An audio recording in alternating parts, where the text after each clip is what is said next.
Eh bien, bienvenue dans un nouveau tutoriel de l'Académie du Web Design. Aujourd'hui, nous allons nous intéresser au champ dynamique. Le champ dynamique est un widget disponible pour Elementor qui est proposé par CrocoBlock Jet Engine et qui va vous permettre de récupérer des informations essentielles dans la base de données sans avoir besoin de recourir à du code personnalisé. Donc nous allons voir dans une première partie comment fonctionne ce dynamic field de CrocoBlock Jet Engine. Et dans une deuxième partie, nous allons voir comment ajouter un callback personnalisé au filtrage d'un champ dynamique. C'est parti pour cette vidéo. On se retrouve donc sur le back-office de mon installation WordPress. Et nous allons donc dans un premier temps voir comment utiliser ce champ dynamic field de Jet Engine. Avant tout, il faut bien comprendre que lorsque l'on est connecté à une installation WordPress, lorsqu'un site internet s'affiche dans le navigateur d'un utilisateur, eh bien, les informations proviennent essentiellement de la base de données. Alors effectivement, il y a aussi des informations qui proviennent des fichiers qui sont stockés sur le serveur, mais on va dire que 80% des informations transitent de la base de données vers WordPress et ensuite vers l'affichage. Donc c'est important de comprendre que dans WordPress, à chaque fois que nous affichons un contenu, il y a une requête qui est associée à ce contenu. Généralement, WordPress se charge de la gestion de cette requête, et lorsque, par exemple, je vais dans le back-office sur la liste de tous mes articles, eh bien, l'affichage de ces articles disponibles sur mon site n'est possible que parce que WordPress a appliqué une requête qui consiste à récupérer l'intégralité des articles de la base de données, et ensuite de les ventiler par groupe d'une certaine pagination. Donc là, on n'a que 9 articles, donc on n'a pas de pagination. Et ensuite, avec cette requête et ces objets qui sont retournés par la base de données, eh bien WordPress va pouvoir récupérer le titre de chacun des articles, l'auteur, la catégorie, etc., etc.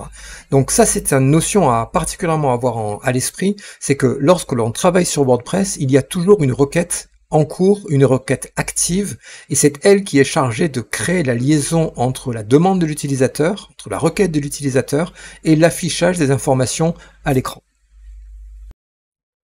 Sur son site WordPress, tant que l'on utilise des champs spécifiques à WordPress, c'est-à-dire des champs standards tels que le titre d'un article, le titre d'une page, le nom d'une catégorie, on n'a aucun problème. Les problèmes vont venir à partir du moment où on va souhaiter ajouter des champs personnalisés à ces types de contenus, voire à ajouter de nouveaux types de contenus à son installation WordPress. Je m'explique. Dans ma partie du blog, j'ai un certain nombre d'articles qui sont présents. Lorsque je modifie un article, j'ai accès évidemment aux champs standards qui sont proposés par WordPress, mais on a également les champs additionnels que j'ai créés à l'aide de Jet Engine. Donc là, j'ai un champ que j'ai appelé Price, le nom interne étant Price aussi, et qui a une valeur.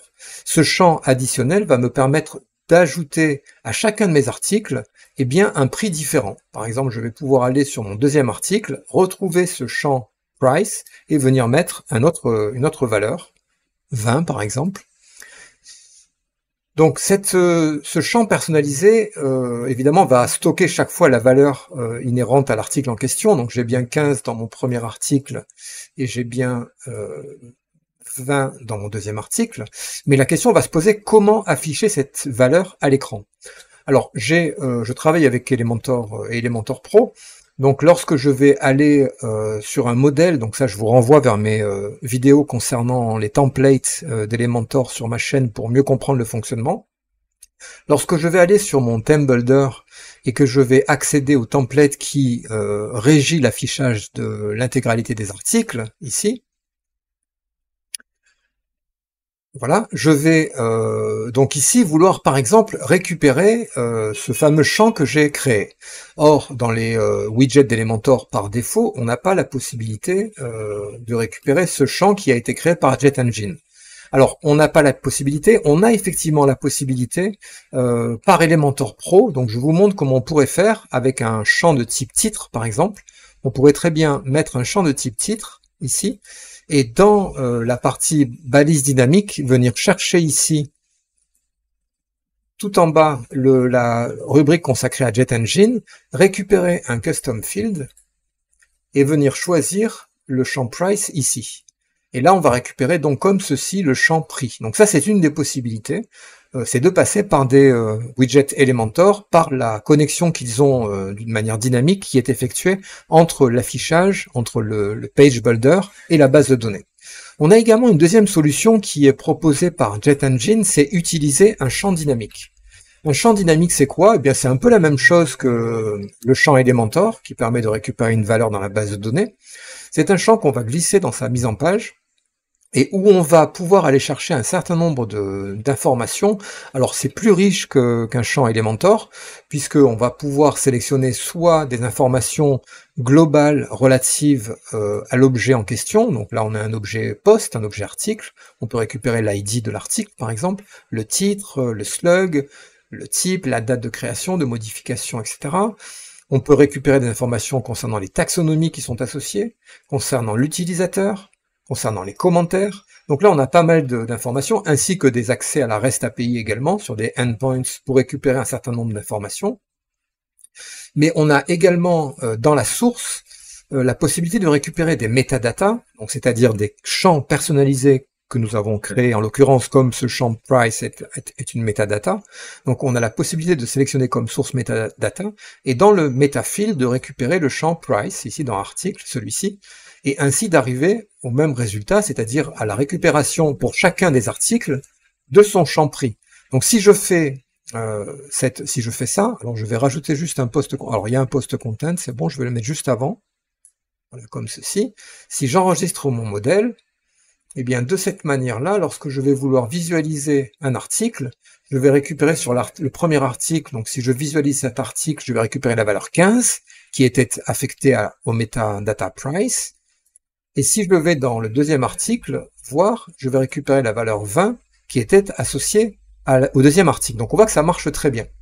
Alors, si on veut aller plus loin avec ces champs dynamiques, je vais remodifier mon modèle. Alors, pour récupérer un modèle, c'est simple. On peut aller récupérer ici le modèle aussi. Hein.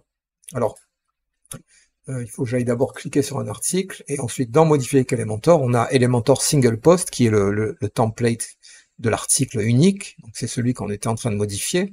Voilà, donc là je récupère à l'affichage.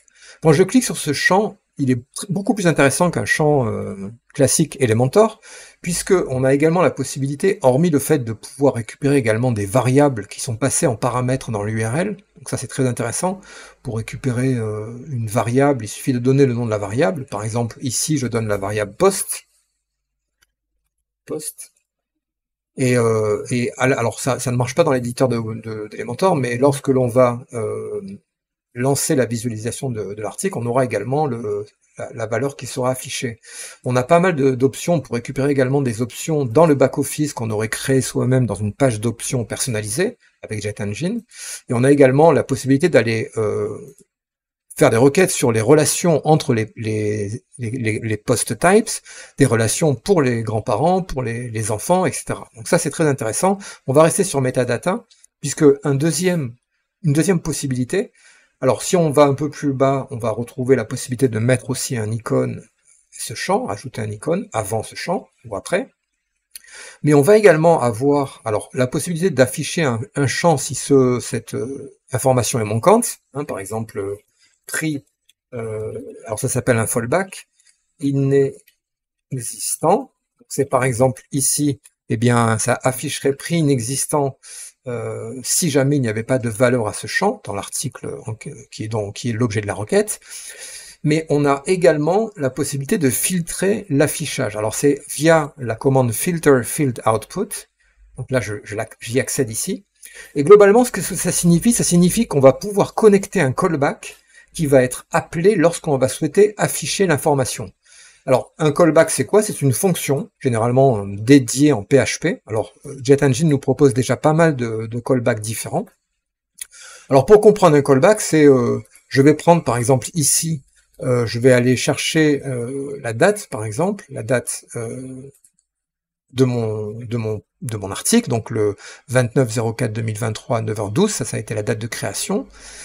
J'ai activé le callback, donc je vais pouvoir formater la date, par exemple, et on voit que tout de suite, eh bien, en ayant donné des paramètres de format à ma date, eh bien, le formatage est différent. Donc si je veux avoir, par exemple, non pas comme les anglo-saxons, le mois en premier, la date et ensuite l'année, mais avoir l'inverse, eh bien il me suffit, alors il faut juste cliquer sur la documentation pour en savoir plus sur ces formats de dates, mais globalement si on rentre JFY, donc c'est J minuscule FY, on va avoir 29 avril 2023.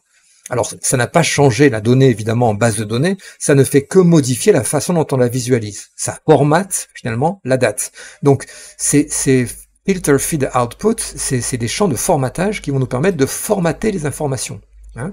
Donc, ça veut dire que si je reprends ma metadata price, alors attention, hein, je vais là enlever mon filtrage, puisque maintenant, ça ne voudrait rien dire hein, d'avoir un filtrage qui soit fait sur un champ de type nombre, donc j'ai bien la valeur 15, eh bien je peux très bien venir appliquer sur ce champ alors soit un callback existant, alors on en a pas mal qui permettent de formater des nombres par exemple, qui nous permettent d'avoir un type de points, un nombre de décimales après virgule. Si on travaille avec des données comptables, on va vouloir 2 points. Si on travaille avec des données plus mathématiques, on va peut-être avoir 5 chiffres après la virgule. Donc ça nous permet vraiment de formater bien les données, mais ça nous permet aussi d'aller encore plus loin. C'est-à-dire ça nous permet d'aller, par exemple, venir chercher le callback calculated field, qui est un callback, donc je vais vous montrer comment l'installer, et qui nous propose un certain nombre de callbacks pour réaliser des opérations sur le champ en question.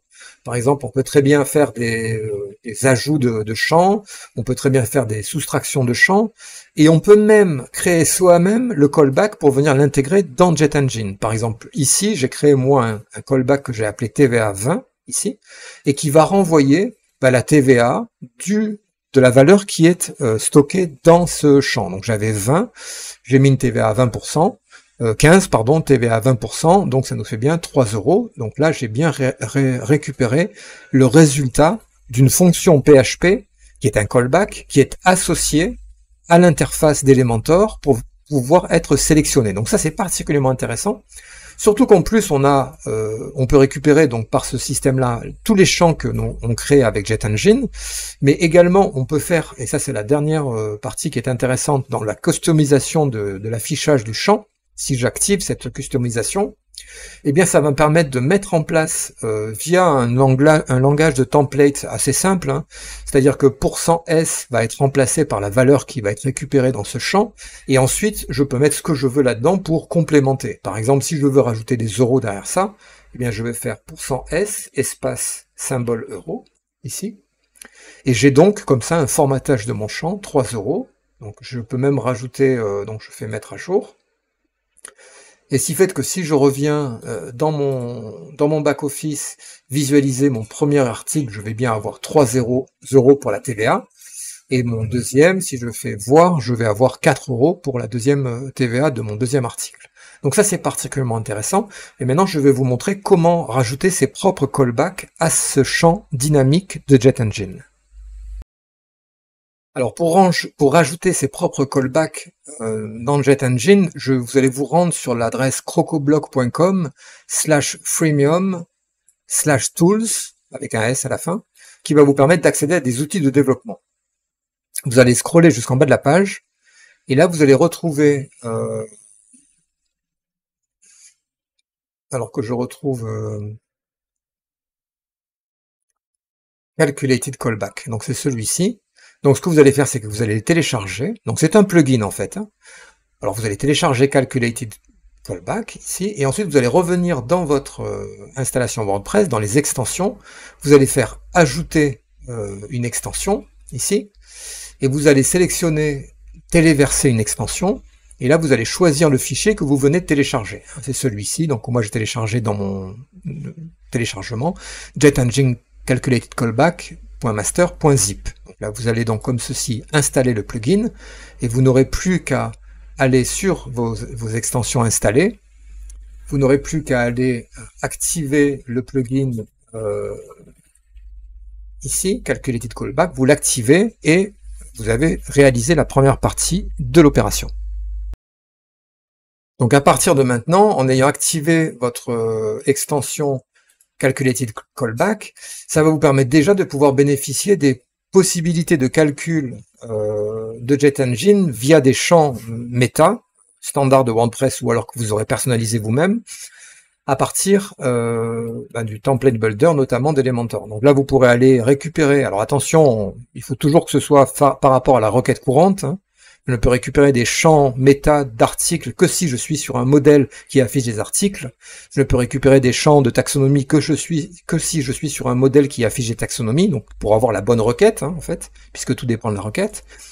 Et à partir de maintenant, vous allez pouvoir ici récupérer les champs qui vous vont être proposés, donc incrémenter la valeur par un pourcentage. Donc là, vous faites ça, par exemple, incrémenter la valeur par un pourcentage. Là, vous rentrez dans le champ additionnel des arguments la valeur, 10, et là, ben voilà, de 15, c'est passé à 16,5 puisque j'ai incrémenté de 10%. Donc déjà, vous allez permettre d'avoir ces 4 possibilités que sont increase field by percentage. Voilà, ça c'est par défaut, vous verrez la documentation, c'est déjà assez intéressant puisque ça vous permet même de mettre des champs multiples. Vous pouvez additionner en séparant les champs par des virgules, méta, ben vous pouvez avoir la somme de tous ces champs-là. Donc ça marche très bien. Maintenant, si vous voulez ajouter un callback personnalisé, alors pour ce faire, vous allez revenir sur votre back-office. Alors il va vous falloir, comme toujours, mais ça je pense que chaque fois je le redis, mais je pense que vous devez l'avoir maintenant, vous allez devoir avoir une extension qui est Snippets, hein, qui vous permet de rentrer du code PHP sans devoir développer un plugin ou passer par le fichier fonction.php de votre thème graphique. Donc vous allez créer un nouvel extrait. Alors, calculation callback, moi je l'ai appelé, hein, modifié, et globalement c'est ce qui va vous permettre d'enregistrer ce callback dans la liste des callbacks accessibles via JetEngine pour le champ Dynamic Field, et également de rentrer votre logique de calcul. Par exemple là, j'ai grâce à ce code-là, pour le retrouver, je vous montre, vous allez sur les DevTools, Calculator Callback, vous allez sur Learn More, vous allez tomber sur la base de connaissances, et là vous allez avoir toute la documentation. Alors attention, ces calculated ne marchent que si vous avez un champ de type nombre et pas un champ de type texte, hein, donc attention à ça. Si vous descendez, donc ça va vous donner toutes les informations sur les différents callbacks qui sont présents par défaut, et sur le custom callback, ici, on va pouvoir en fait, voilà, vous avez la documentation qui va vous permettre de comprendre comment ça fonctionne et qui va vous permettre donc en fait de créer cette snippet ici. Hein, là j'appelle par exemple ce callback TVA 20, hein, mais je pourrais appeler ça my callback par exemple. Peu importe, c'est le nom qui va apparaître dans l'interface d'Elementor. On relie ça à une fonction. Cette fonction va être appelée par JetEngine et on va fournir à cette fonction le champ, la valeur du champ en fait, qui va nous permettre de retourner un résultat. Donc le champ méta que moi je veux traiter là-dedans, c'est le champ que j'ai créé price. Alors je retourne ici dans mes betabox, j'ai créé une metabox ici, je vous ouvre ça. Dans Post Additionals, qui est relié au type de données post, j'ai créé un champ qui s'appelle price. Alors attention, pensez bien à mettre le champ de type texte, hein, puisque ça ne marche pas. Si vous mettez un champ de texte, ça ne marchera pas. Il faut que ce soit un type un type number. Et une fois que c'est fait, j'ai relié cette metabox aux articles, de façon à avoir l'accès de ce champ personnalisé à chacun de mes articles. Et donc du coup, ici je récupère donc le champ qui s'appelle price. Cette fonction de JetEngine me permet de récupérer la valeur qui est stockée pour chacun des articles dans ce champ price. Je calcule un résultat, donc là je prends tout simplement la valeur qui est stockée dans ce champ que je multiplie par 0,2 et je retourne le résultat. C'est tout. Donc là je sauvegarde le champ, j'active mon snippet, donc c'est fait. Et maintenant je peux venir dans Elementor Model Theme Builder, donc je vais modifier mon template single ici, single. Je vais pouvoir venir dans l'édition de mon single post, cliquer sur le champ, venir dans les callbacks, donc activer le filter field output, ici, prendre un calculated field, et dans la liste des champs, je vais retrouver ici my callback, voilà, qui va renvoyer l'opération que j'ai demandée. Donc ça, c'est particulièrement intéressant. Ça évite de devoir, ça permet en tout cas de rajouter du code, même très complexe, à l'interface de Jet Engine. Et j'espère que cela vous servira souvent, en tout cas dans tous vos projets. Voilà, donc c'était une vidéo consacrée à l'ajout d'un callback personnalisé au filtrage d'un champ dynamique. Si cette vidéo vous a plu, n'hésitez pas à vous abonner à ma chaîne. Je vous dis à bientôt pour un nouveau tutoriel de l'Académie du Web Design.